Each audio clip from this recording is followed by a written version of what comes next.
Welcome back. फिर आप सबको खुशामदीद करते हैं सुबह बखैर वाइब के साथ में। जिन्होंने इसी वक्त हमारा शो देखना स्टार्ट किया उनको मैं बता देती हूँ कि जनाब आज अभी जो सेगमेंट हमारे साथ जो चल रहा है उसमें डॉक्टर आबिद हसन मिर्ज़ा साहब मौजूद हैं और हम बात कर रहे हैं आज रोमैटिक फ़ीवर के ऊपर कि रोमैटिक फ़ीवर बेसिकली क्या होता है। टाइप्स ऑफ फ़ीवर्स पे तो हमने बात कर ली, लेकिन इसमें में से एक टाइप होती है रोमैटिक फ़ीवर जो कि बहुत ज़्यादा एग्जिस्ट करती है, लेकिन कुछ लोग उसको इग्नोर कर देते हैं जिसकी वजह से प्रॉब्लम आ जाती है। जिसकी इस तरह से हमारे साथ एक फैमिली भी मौजूद है, चल भी उनकी फैमिली से बात करते हैं। अस्सलाम वालेकुम। अच्छा, निशा के साथ जो है वो ये प्रॉब्लम हुई थी कि उनको रोमैटिक फीवर हुआ था, तो क्या पहले नॉर्मल बुखार हुआ था या जो है वो फौरन आप लोगों को पता लग गया था कि अच्छा इनको ये वाला फीवर हुआ है? नहीं, फौरन नहीं पता चला था। दरअसल शुरू में जो है ना इसका गला खराब रहता था। ठीक है, तो हमने ये किस एज से गला खराब रहता था? तकरीबन समझे कि इसकी एज 8 ईयर्स 8 ईयर्स से गला खराब है। ठीक है, तो इसका गला खराब रहता था। शुरू में हमने नोटिस नहीं किया, हो जाता है बच्चों का गला खराब। तो फिर ये कि आहिस्ता आहिस्ता जो है ना ये हुआ कि इसको हमने डॉक्टर को दिखाया जब, तो उन्होंने कहा कि इसको टॉन्सिल्स हैं। अच्छा, तो फिर हमने कहा कि ठीक है, इसको अब ज़्यादा प्रॉब्लम होने लगी है तो फिर इसको हम टॉन्सिल्स जो है ना उसको दिखा देते हैं डॉक्टर को। ठीक है, तो उन्होंने इसको मेडिसिन दी तो इसके टॉन्सिल्स सही हो गए थे। अच्छा, थोड़े अच्छे उन्होंने एंटीबायोटिक वगैरह दी? जी जी जी, ठीक है। तो दरअसल ये अपने स्कूल में जो है ना जो सिंगिंग के प्रोग्राम होते हैं उसमें हिस्सा लेती है। अच्छा, तो इसको बहुत प्रॉब्लम होती थी, जाहिर है इसका गला खराब रहता था। और गाने गाने का शौक था बहुत। ये अच्छा, तो हाँ इनके चलिए ठीक है, एक सिंगर भी आ गई है भैया हमारे पास जी। तो फिर ये हुआ कि टॉन्सिल्स इसके सही हो गए। हाँ, तो हम लोग फिर मुतमईन हो गए कि चलो टॉन्सिल्स थे वो अब सही हो गए इसके। थोड़े अरसे के बाद क्या हुआ कि इसको फीवर हो गया। अच्छा, फिर हमने फीवर का इलाज किया। अच्छा, एक मैं कॉलर ले लूं फिर हम मजीद आगे बात करेंगे। अस्सलाम वालेकुम। हेलो सलाम। अस्सलाम वालेकुम, सुबह बखैर। बात कर रही हूँ मुल्तान से। कौन बात कर रही है? इकरा बात कर रही हूँ मुल्तान से। इकरा बात कर रही है मुल्तान से। जी, मुल्तान में कैसी ठंडी ठंडी सुबह हो रही है? हाँ, बहुत ही सर्दी हो रही है डॉक्टर वैसे। अच्छा, मजा आ रहा है? हाँ, मजा तो आ रहा है। ठीक है, क्या कहोगी इकरा? आज आप बहुत ही अच्छी लग रही हैं, आपका प्रोग्राम देख रही हूँ। अच्छा जी, बहुत बहुत शुक्रिया। और कोई बात, कोई सजेशन दोगी हमारे? मैं डॉक्टर साहब से बात करना चाहती हूँ। अच्छा, जरूर बात करिए इकरा। हेलो जी जी जी, बताइए। हेलो जी बोलिए, बताइए। जी इकरा बोलिए। हेलो, लाइन ड्रॉप हो गई है इकरा की। और मुझे अच्छा लगता है, मुल्तान से बड़े कॉलर्स आते हैं यार हमारे शो के ऊपर, बहुत अच्छा लगता है। अच्छा, तो फिर क्या हुआ? आपने इनको टॉन्सिल्स, इनके हलक खराब हुआ, उसके बाद इनको बुखार हो गया। ठीक है। अच्छा, फिर बुखार के लिए डॉक्टर को दिखाया हमने, तो उन्होंने उसका भी ट्रीटमेंट किया इसके बुखार का। ठीक है। तो इसको ये हुआ कि बार बार बुखार हो जाता था इसको, और ज़्यादा होता था बुखार, मतलब 102 103 इस तरह रहता था बुखार। तो फिर हम उसका ट्रीटमेंट कराते रहे, काफ़ी दिन हो गए, लेकिन ये कि इसको फिर भी रिपीट होता था। ठीक है, बुखार। तो फिर ये कि हमने डॉक्टर को कहा कि भाई ये बार बार तो नहीं होना चाहिए ना, इसको बार बार क्यों बुखार होता है? वो अच्छा, हाँ वो होता है कि बाद में बुखार जो है वो रिपीट होना स्टार्ट हो जाता है। इसका ट्रीटमेंट चल रहा था। तो फिर ये हुआ कि इसको जो है ना ये पैर में तकलीफ होने लगी। अच्छा, यानी चलने में इसको प्रॉब्लम होने लगी। अच्छा, सही। हमने उसको थोड़ा नोटिस लिया कि ठीक है, बुखार तो बच्चों को होता है, लेकिन ये इस तरह क्यों चल रही है? तो बहुत सही नहीं हुआ। फिर वो ना इसका बढ़ता चला गया, यानी इसको ये मतलब ये कि आगे तो ऐसा हुआ कि ये लंगड़ा कर चलने लगी। अच्छा, और ये किस एज में? 8 साल की एज में? नहीं, मतलब ये कि जब इसका ट्रीटमेंट चलता रहा तो हो गया। ठीक है, हाँ ठीक है, ठीक है, मतलब थोड़ा अर्सा गुजर गया था इसको। तो जब ये लंगड़ा कर चलने लगी तो फिर ये कि हमने फिर डॉक्टर से इसका मतलब हम बहुत डॉक्टर को हमने दिखाया। अच्छा, तो डॉक्टर्स क्या कह रहे थे बेसिकली कि क्यों हो रही है? डॉक्टर्स जो है ना डायग्नोस नहीं कर पा रहे थे इसको। अच्छा, वो बार बार जो हो रहा था ना, तो वो सही से डायग्नोस नहीं हो रहा था वो। ठीक है। तो इसलिए हम लोग ज्यादा परेशान हुए। मैंने कहा क्या मसला है? फिर हम और दूसरे डॉक्टर को दिखाते दिखाते फिर हम डॉक्टर आबिद की तरफ गए। सही है। फिर इन्होंने जो है उसको सही तौर से डायग्नोस किया और हर चीज को पूछा, सबको देखा।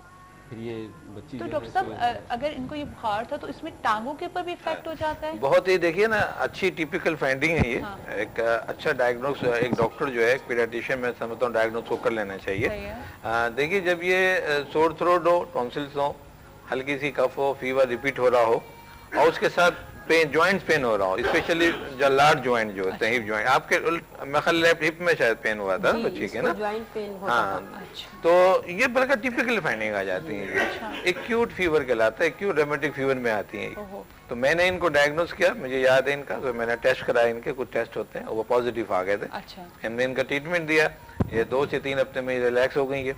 लेकिन इसमें ये होता है कि बाद एक थेरेपी दी जाती है, 1 मंथ, 1 महीने में एक बार दी जाता है, कि इंजेक्टेबल होता है, वो चलना पड़ता है, काफी अर्से चलाते हैं उसको। तो वो कब तक चलती है? वो एटलीस्ट 5 ईयर्स इन्होंने लगाई है। 5 ईयर्स तक इंजेक्शंस लगते हैं? ओहो, और हर मंथ लगता है। सही, तो इस बच्ची को लगे फिर कोई सर मेरे हस्बैंड जो है बैंक में है ना, तो हमारे तो बैंक के पैनल पे बहुत अच्छे अच्छे डॉक्टर्स थे, बिल्कुल, लेकिन ये कि मुझे किसी ने बताया कि आप डॉक्टर आबिद को दिखाएं। हाँ जी। तो मैंने बड़ी मुश्किल से इनको तलाश किया। हाँ। और ये डॉक्टर नहीं है, ये समझ लीजिए कि आप फरिश्ता हैं। हाँ। ये मेरी बेटी इस वक्त जितनी आपको सही लग रही है माशाल्लाह, ये एक्टिविटीज उसमें होता ये है कि अगर बच्चे इतने बीमार हो जाएं या कहीं कोई हो जाए तो पेरेंट्स बच्चे के सामने तो अपनी बड़ी पावर शो कर होते हैं, लेकिन अंदर से बहुत ज्यादा डर जाते हैं। बहुत बड़ी बात होती है कि जी बच्ची जो है वो अगर थोड़ा सा डिफरेंट स्टाइल में चलना स्टार्ट कर दे तो वो बहुत अजीब अजीब से ख्यालात आने लगते हैं, है ना। तो वही सब, वो सारी कैफियत आपकी होती होगी। ये दरअसल बहुत ज्यादा डर गए थे, बहुत ज्यादा डर गए थे कि भाई कहीं ऐसा ना हो कि कोई और बिल्कुल बिल्कुल कोई और मसला खड़ा हो जाए। कि जाहिर है कि बच्ची उस वक्त तो छोटी थी, जी हाँ, लेकिन ये कि जो चीज़ हो रही थी हमने ये सुना था कि बाद में जाके और बढ़ जाती है ये चीज़ें। और डॉक्टर साहब ने माशाल्लाह बहुत अच्छा है। तो किसी डॉक्टर ने आपको नहीं बताया था कि बच्ची को रोमैटिक फीवर हो रहा है या इस वजह से बताया कंटिन्यू था, बुखार था इतनी, इसको? हाँ, इतनी डिटेल में नहीं बताया था, यानी ऐसे नहीं बताया था कि आगे उसको इतनी प्रॉब्लम हो जाएगी।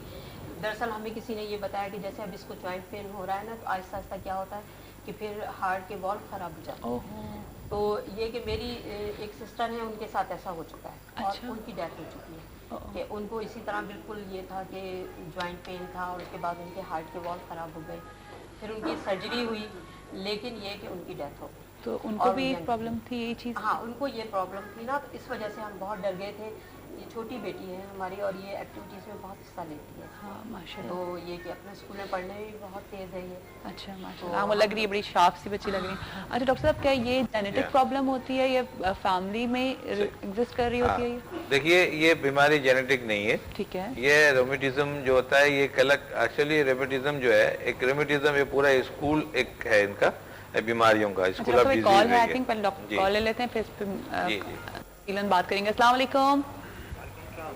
हेलो। हेलो जी अस्सलाम वालेकुम। वालेकुम सलाम जी। जी कौन बात कर रहे हैं? अशोक कुमार बात कर रहा हूँ सर जी। जी अशोक, कैसे हैं आप? ठीक ठाक हैं? कहाँ से बात कर रहे हैं? बल्दिया टाउन से बात कर रहा हूँ। बल्दिया टाउन। कैसी हैं? मैं बिल्कुल ठीक ठाक हूँ। अशोक आप बताइए, आप कैसे हैं? कैसी सुबह हुई आपकी?